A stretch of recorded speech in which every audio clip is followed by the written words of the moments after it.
네, 여러분 안녕하세요. 뉴스입니다.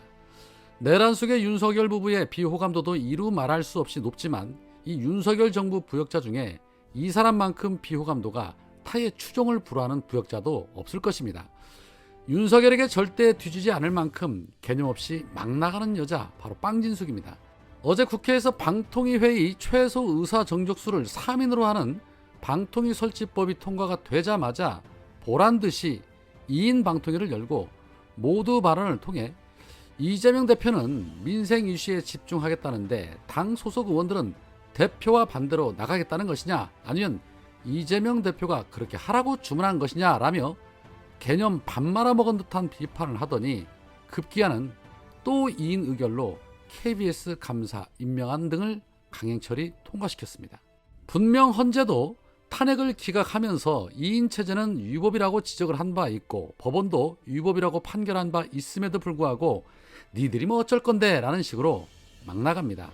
감히 이재명이 시켰냐니 그야말로 식은방이 하늘을 찌르는데 본인이야말로 서결이가 시켜서 막 나가는 듯한데 이쯤 되면 다시 탄핵을 해야 하는 거 아닌가 싶습니다.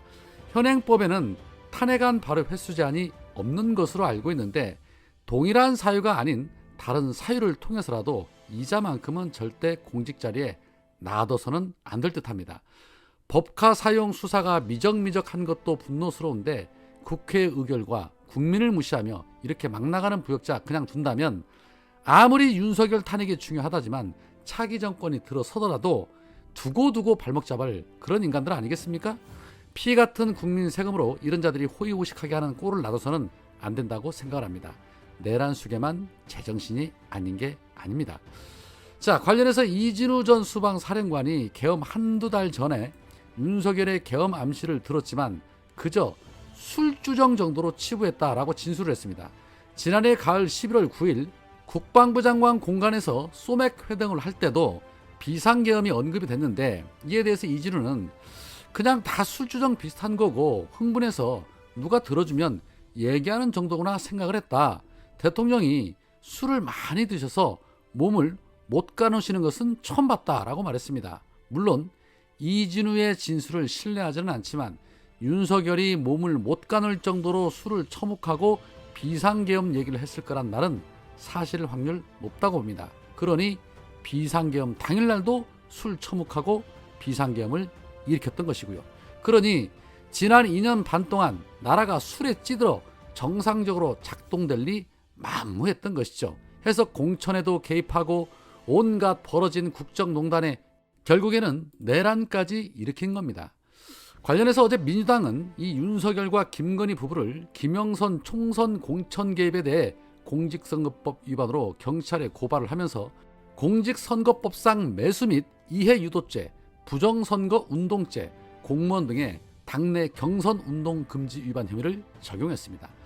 내란죄 하나만으로도 평생 감옥에서 못 나올 텐데 그동안 저지른 의혹들 이거 전부 파헤치면 미국 법으로 따지자면 최소 수백 년은 나오고도 남지 않을까 싶은데 따박따박 다 밝혀내서 우리 국민들 속 좀 시원하게 해줬으면 좋겠습니다. 명태균이 이 대단한 사람인 게 윤석열 부부와 통화를 마치고 나면 13분 만에 이 통화 녹음 파일을 따로 저장해뒀다는 거 아닙니까? 방패막이 삼아서 이런 식으로 확보한 윤석열 부부의 육성을 USB 여러 개에 담아 보관을 해왔으니 윤석열 부부 입장에서는 내란을 저지르지 않을 수 없었던 것이죠. 자, 이쯤 되면 명태균은 윤석열 정권을 빠르게 끝낼 수 있었던 공로자라고 봐야 합니다. 그러면 윤석열 부부뿐만 아니라 국힘당 인사들 역시도 모두 포함이 되겠죠. 국힘당이 명태균은 민주당 사람이라고 했으니 지금부터는 적극적으로 민주당을 도와 본인이 가지고 있는 모든 것을 다 털어낼 텐데 얼마나 큰 핵폭풍이 몰아닥칠지 그야말로 기대가 됩니다. 자, 그런 가운데 이 국힘당의 윤핵관 중에 L 의원의 아들이 강남역 인근에서 이른바 던지기 방식의 마약을 구매를 하려다가 결국 경찰에 체포가 됐는데 중요한 건 아직까지 누구의 아들이라고 나오지 않고 있다는 것이고 그 의원 역시도 입장을 물었지만 아무런 대답을 하지 않고 있다는 겁니다. 이게 얼마나 큰 사건인데 민주당 의원 같았으면 진즉에 이름이 밝혀지고도 남았을 일을 왜 굳이 L 의원이라고 밝히지 않는 걸까요? 그러나 노종면 의원은 말뿐인 약과의 전쟁을 한다더니 국힘 내로남불도 이런 내로남불이 없다. 더욱 황당한 것은 이 사건이 지난해 10월에 발생을 했음에도 불구하고 4개월이나 지난 지금에서야 언론을 통해 보도가 됐다는 점이다. 경찰이 국힘 소속 의원의 자녀가 연루된 사건을 수사하면서 조용한 입건을 한 것인지 사건을 덮으려 했던 것인지 강한 의혹이 제기가 된다. 해당 의원은 지금까지 아들의 혐의와 관련된 질문에 침묵을 하고 있다. 반대로 만약에 같은 일이 야당 인사에게 벌어졌다면 국힘은 벌써 온 나라를 떠들썩하게 만들며 정치 공세에 나섰을 것이다. 이철규, 이름 석자가 언론에 오르내리는데도 당도 당사자도 입을 꾹 닫고 있다. 시인하는 것이냐? 오해의 확산을 막기 위해서라도 사실 확인이 필요한 거 아니냐? 국힘과 해당 의원은 당장 입장 밝혀라. 국민들은 더 이상 국힘의 내로남불 선택적 정의에 속지 않는다라고 직격탄을 날렸습니다. 이철규의 이름을 직접 거론했습니다. 맞으면 맞다, 아니면 아니다, 답만 하면 간단한 일을 입국하는 걸 보면 뭔가 방법을 모색하는 중인가 본데 4개월이나 지난 지금 터진 걸 보면 윤석열 끈이 떨어지자 이제서야 터졌다는 것입니다. 그렇다면 앞으로 터질 것이 얼마나 많을까요? 정당 해산으로도 부족하지는 않을런지 모르겠습니다. 자, 그리고 어제 이재명 대표와 김동연 지사가 만남을 가졌습니다. 보신 분들은 아시겠지만 김동연은 아주 작심하고 나왔습니다. 기본적인 인사치레도 없이 본인이 들고 온 쪽지부터 꺼내 들고 지금 민주당으로 과연 정권 교체가 가능한지 우려의 목소리가 많다라며 직접적으로 이재명 대표를 겨냥했습니다. 김동연의 주장은 결국 임종석, 김경수, 김부겸과 마찬가지로 개헌하자는 것이 주 목적이었습니다. 굳이 비공개 회동을 통해서도 할 수 있는 말을 기자들 앞에서 5분 이상 떠든 것은 대놓고 본인은 이재명과 다른 길을 가겠다는 선전포고입니다. 이에 대해서 김동연의 말을 다 들은 이재명 지사는 다소 무거운 얼굴로 이렇게 말했습니다. 드리도록 하겠습니다.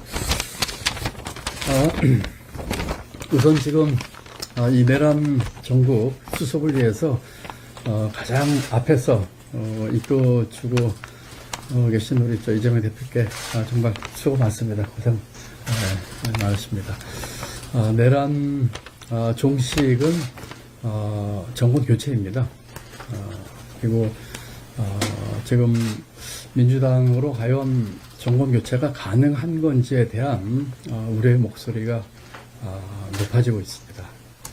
저도 우려스러운 그런 면이 있습니다.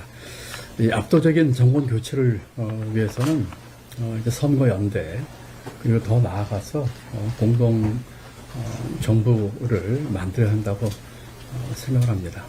다 하셨어요? 네. 아주 오랜만에 만나뵈서 반갑고요. 이제 도정하시느라고 정말 고생이 많으십니다. 요즘은 이제 우리나라 정치, 경제 상황이 매우 여러 면에서 어렵다 보니까 도정에다가 이제 국정에 관한 문제까지 걱정하시느라 더 노심초사하시는 것 같아요. 우리가 같은 민주당원으로서 국민이 더 안심하고 또 이 나라가 더 발전할 방향이 무엇인지 꽤 오랜만에 뵙는데 한번 같이 말씀을 나눠보기로 하고요. 어쨌든 이렇게 시간 내주셔서 감사드립니다. 네, 반갑습니다. 네, 일하기도 바쁜데 국정 걱정하느라 노심초사하는 것 같다. 이 한마디에 이재명 대표의 속마음이 있다고 봅니다. 표현은 부드럽게 하셨지만 일도 제대로 못하는 주제에 참 오지랖이다. 아마 이런 거 아니었을까요? 이낙연 같은 자는 이재명 대통령 되는 순간 내전과 같은 혼란이 이어질 것이라며 아주 그냥 대놓고 내란 선동을 하고 있었는데 한번 두고 봅시다. 저들이 저렇게 기승전 이재명을 자꾸 언급을 하니까 더더욱더 궁금해지고 기대가 됩니다. 대체 이재명 정부는 어떤 정부일까? 이거 확인하기 위해서라도 꼭 이재명 정부 겪어봐야 되겠습니다. 오늘은 여기까지입니다. 고맙습니다.